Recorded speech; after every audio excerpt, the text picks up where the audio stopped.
This is Living Power with Dan Hurst. He doesn't calm the storm. He calms their fear first. He's going to calm the storm. But he starts with their fear. And after they realized what was going on, Peter, who else, says, he just blurts out, well, if it's you, tell me to come to you on the water. And the word tell is actually the word command. In other words, I want it to be your will for me to do this. Make this your will. Command me to come out to you. He knew that he needed the command of God for it to happen, for it to be right. And so it's an interesting statement because it's Peter's acknowledgement that unless Jesus told him to do it, he wouldn't be able to do it on his own. Very insightful on Peter's part. So unless Jesus told him to walk on the water, Peter would not be able to do it.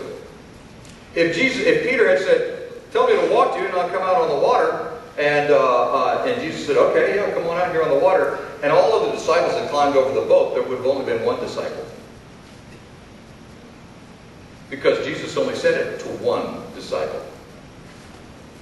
And if all the others said, hey, this is cool, let's go do it. You know, if this is good for Peter, it's good for us, we can go do this. No, God didn't tell Peter. God didn't tell them all. He only told Peter. By the way, this is one of those things that we really need to understand. That just because God tells one Christian to do something doesn't mean he tells all Christians to do it. Just because he expects one Christian to do or to behave a certain way doesn't mean that he expects all Christians to do that. He tells Peter and only Peter to come to him on the water. A lot of Christians haven't learned this lesson. And it's nonsense. Only one of the disciples walked on the water, and only because Jesus told him to. Don't let people tell you that because, and some people will tell you this, oh yeah, if you're going to be a really good Christian, then you have to speak in tongues because that proves your salvation. That is as nonsense as it can be. The Bible doesn't teach it. And just because God allows some people to speak in tongues doesn't mean that all of them are to speak in tongues. Or that you're supposed to perform certain miracles, or that you have to have this certain experience. If you don't have this certain experience, then you aren't really saved. God only told one of them to get out of the boat and walk on the water. And the 11 of them stayed in the boat. Now, there is an interesting dilemma here. As soon as Peter blurted out, Jesus said, come. Jesus authorized him to walk on the water, but now Peter had to make a choice.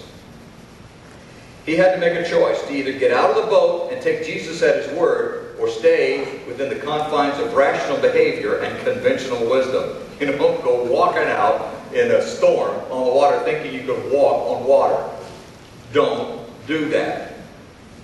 You know, and by the way, they didn't have life jackets in those days. You just don't do that. It doesn't make sense. It's not conventional wisdom. It's not rational behavior. Stay in the boat. What would you have done? What would you have done? Peter chose to take God at his word. He chose to take his eyes off of the chaos of the frothing, angry sea and confidently look at Jesus, who was in control over the sea. That doesn't mean that it was at peace where Jesus was. It means that God was in control in the storm. There's a great significance in the fact that Peter was a fisherman and he knew the dangers of the storm. And he was aware of what was going on. And he knew how chaotic it was.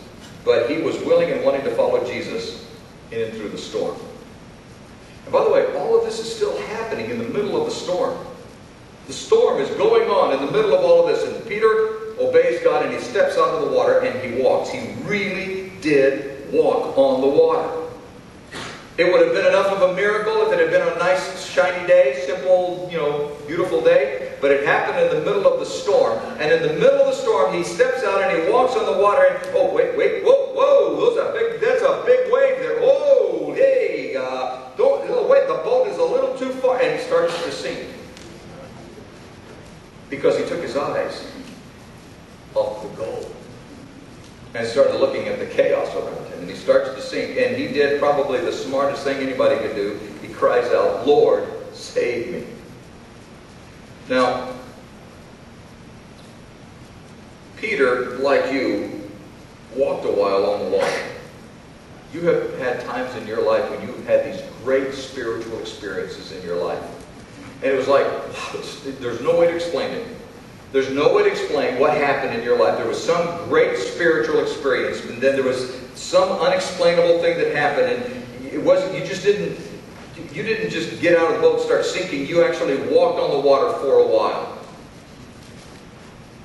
And then all of a sudden you took your eyes off of Jesus and you started noticing the chaos and you became a victim to it. How does that happen?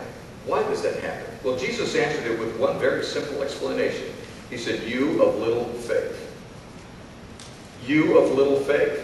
Now, Jesus wasn't getting on to Peter. He wasn't reprimanding him. He wasn't saying, "Oh, you of little faith." He was saying, "Peter, you of little faith." What was he saying? Remember the definition of faith? Trusting obedience to the known will of God. Trusting obedience to the known will of God. That's faith. Trusting obedience to the known will of God. And what he did was he stopped trusting. He was still obeying, still trying to obey, but he had stopped trusting. And he started doubting, is really what it amounted to. The minute you stop trusting, you start doubting. And he was still trying to do the right thing. And a lot of us find ourselves in situations in our life where we're trying to obey God, and we're in the middle of the storm, but we stop trusting.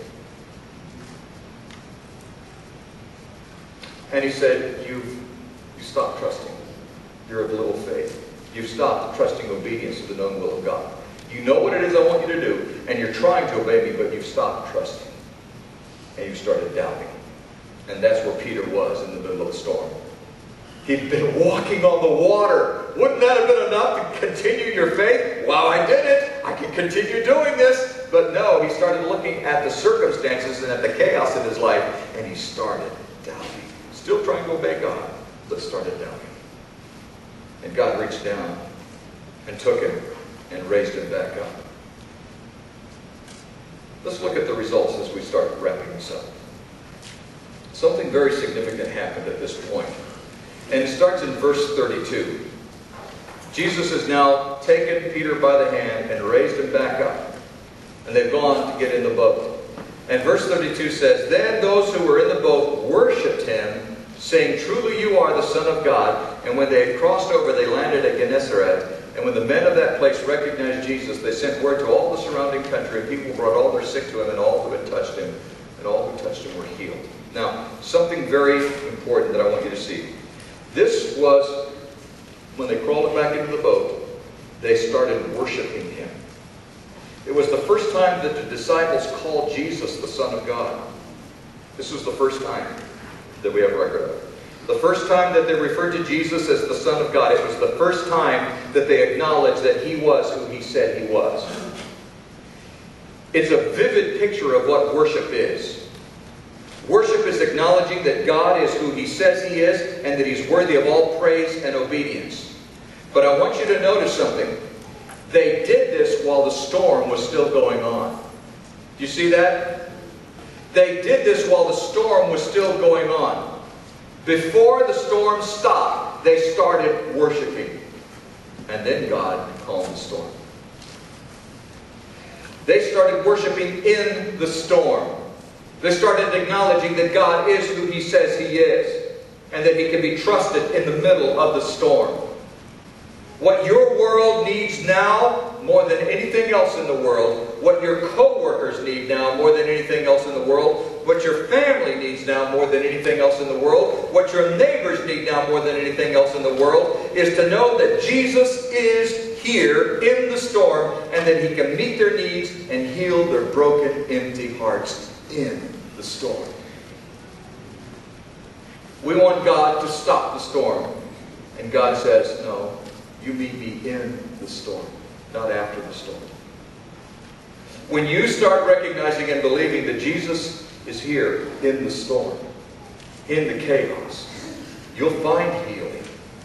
And you'll start growing again. And there will be a fresh, dynamic, inspired ministry that God will bless beyond description.